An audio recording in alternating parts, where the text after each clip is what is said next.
Okay, so question 5, you do need to know the order in which things come in the electromagnetic spectrum. So people tend to most commonly remember it in terms of wavelength, where you go from the shortest wavelength, which would be gamma rays, and then X-rays, and then UV, and then visible, and then infrared, and then microwaves, and finally radio waves. So you do need to know that sequence. So this is with wavelength increasing going across that way, and of course you know that the relationship between photon energy and wavelength is that, which means that as the wavelength gets bigger, the energy gets smaller. So that means that energy goes in that direction. So looking at those ones on the list, radio waves are going to be the lowest, so that's going to be 1, and then infrared, that's going to be 2, and then visible light is going to be 3, and finally gamma rays is going to be 4. And that's answer A.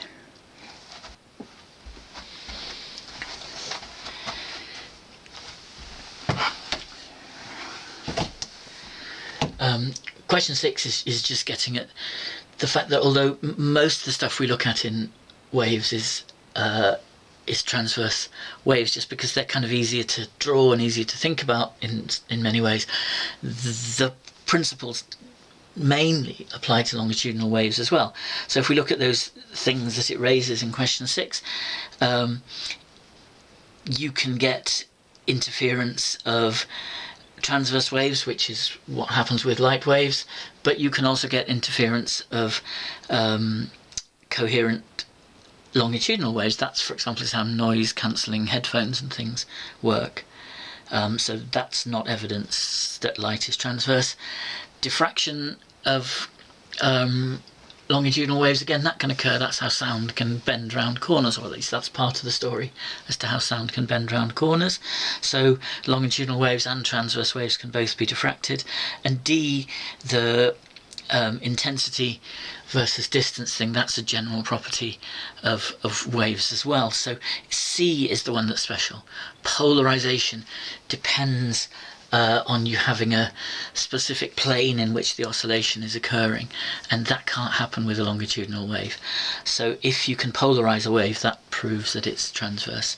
So C is the answer for 6.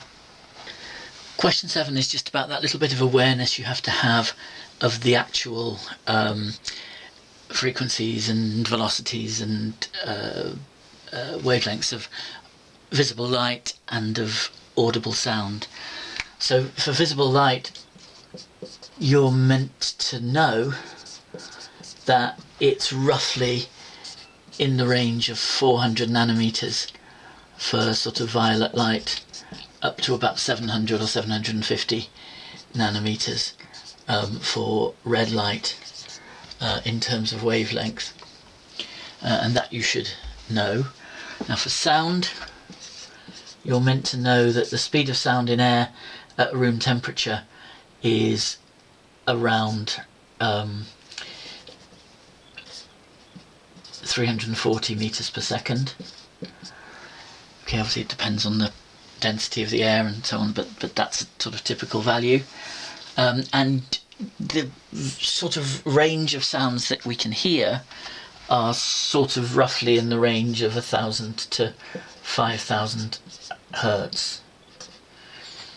So we can work out the wavelength of the sounds that we can hear, because lambda is equal to C over F. So that will be sort of in the range 340 over 1,000 to 340 over 5,000 meters, which is about 0.34 to 0.07 meters. So we could say that's in the region of 10 to the minus 1 meters. And these, well, 400 nanometers is 4 times 10 to the minus 7 meters, because a nanometer is 10 to the minus 9, so this would be 7.5 times 10 to the minus 7 meters. So these are of the order of 10 to the minus 7, 10 to the minus 6 meters. And so the difference between them, so if we call that, you know, in the region of 10 to the minus 7 meters, you can see that there's a factor of 10 to the 6 difference between them. So light has a shorter wavelength by a factor of around 10 to the 6. And you can see the other possibilities in the table are miles away, so you know, you can argue about whether it should be 10 to the 6 or 10 to the 5, but it's clearly not any of the other numbers on there, so the answer is B.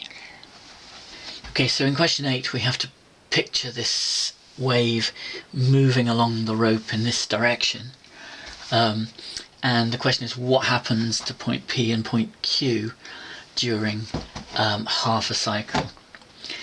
So the point is that after a full cycle, the peak will have moved to here.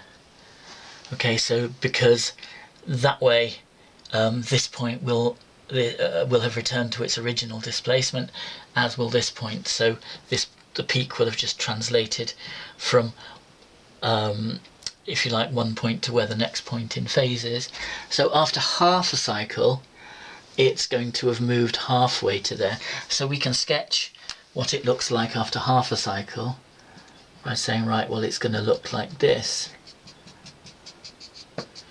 Okay, because the peak has moved halfway to that point. Okay, so this is what the wave looks like after half a cycle. And we can also think about what it looked like after a quarter of a cycle by saying, well, after a quarter of a cycle, it's going to be halfway between there and there. So it's a little bit more awkward to draw, but it's quite useful to do this. So you can see that it's going to have moved to sort of there, and then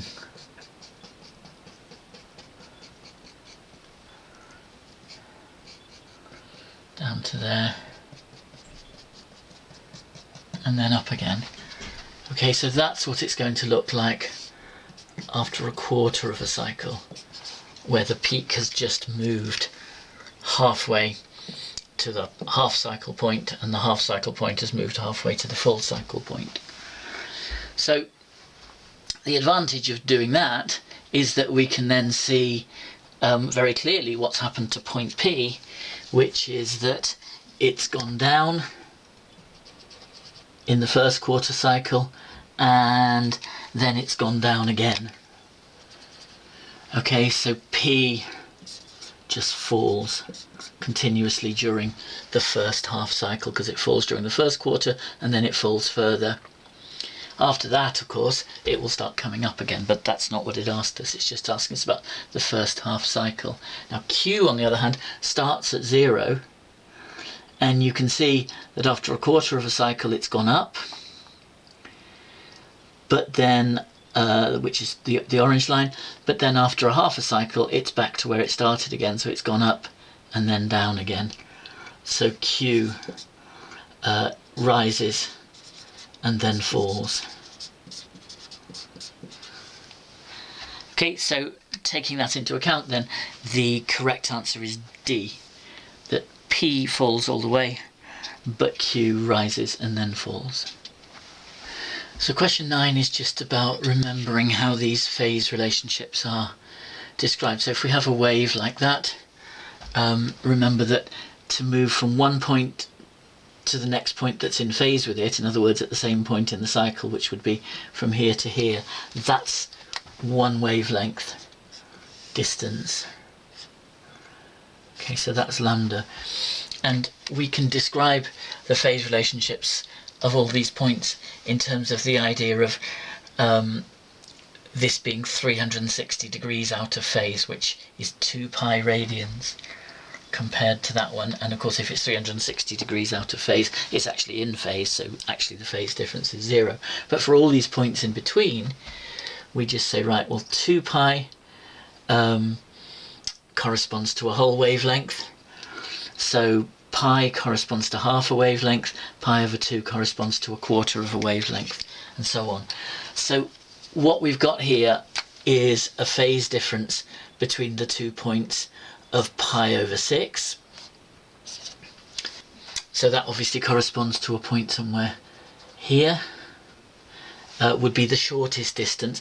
It would also correspond to a point there, so this point and this point are also out of phase by pi over 6, and that's why it says a minimum distance in the question, okay, because the minimum distance is to the closest point that's pi over 6 out of phase, which is that one, rather than this one or the next one or the next one. So that's what that minimum is about there. Okay, so we have that pi over 6 radians corresponds to a distance of 0.12 meters. So 2 pi radians will correspond to 12 times, because obviously we've got to multiply pi over 6 by 12 to get 2 pi radians, so that will be 12 times 0.12 meters, which is 1.44 meters. And if that's 2 pi radians phase difference, then as we've said, that's a whole wavelength. So 1.44 meters is therefore equal to lambda. And then we just have to turn that into a frequency. So for that, we use F is equal to c over lambda, and it gave us the velocity was 340 meters per second, so that's 340 divided by 1.44, which works out as 236 hertz is the actual frequency that you calculate, but rounded to 2 significant figures, that comes to 240 hertz, which is answer A. In question 10 then, we've got that the path difference is equal to 0.90 meters, and we've got that the wavelength is 0.40 meters, so the path difference is equivalent to 0.9 over 0.4, which is 2.25 or 2 1/4 wavelengths. So remember the way it works, that if points are 1 wavelength apart, then they're exactly in phase. So we can ignore the 2 lambda and say, right, 2 lambda would take you to a point which is exactly in phase with the original one. So it's the same as being out of phase by 1/4 of a wavelength. And again, remember the way it works is that if that's your cycle, so the wave's going to continue like that, but if that's your cycle, if this point is 0, this is 90 degrees, 180 degrees, 270 degrees, 360 degrees. And so 1/4 of a wavelength is here, and that's 90 degrees. So the answer is C.